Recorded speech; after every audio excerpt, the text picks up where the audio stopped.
কি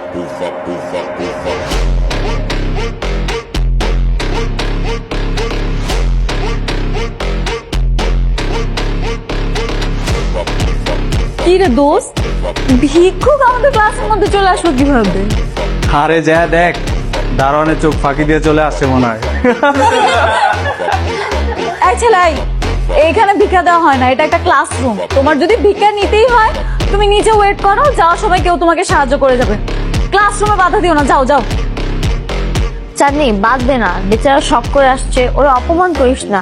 এই 20টা টাকা দিয়ে দে না ওরে, তুমি 20টা টাকা নিয়ে নিচে চলে যাও।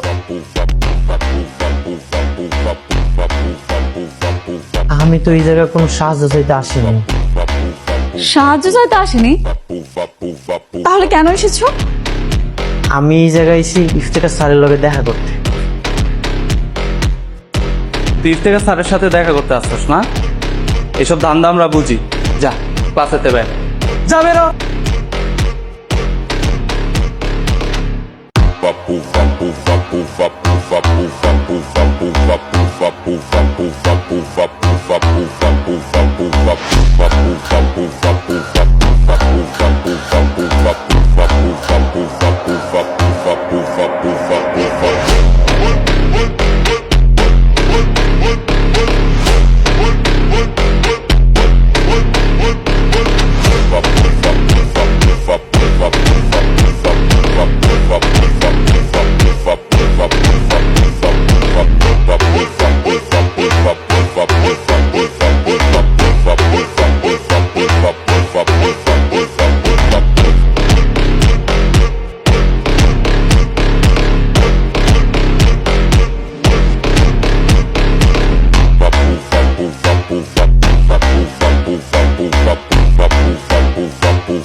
হাই।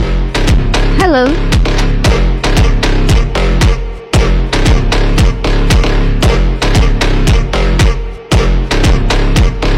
তোমরা কই যাইতেছ?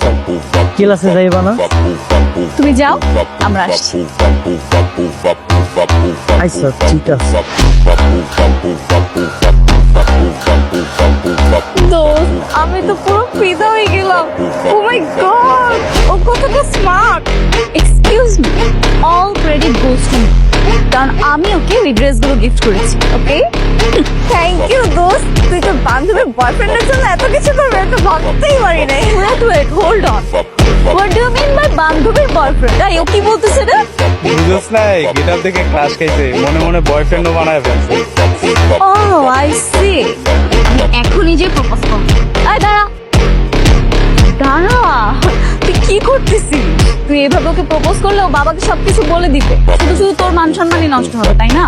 আরে ওর কথা শোন, আগে কিছুদিন দেখ, ভাবভঙ্গি ভালো লাগে তারপর করিস। হ্যাঁ সেটাই। পরে যদি ওকে কেউ নিয়ে নেয় তখন আমার কি হবে? ডোন্ট ওয়ারি দোস্ত, আমি আছি না। আয়।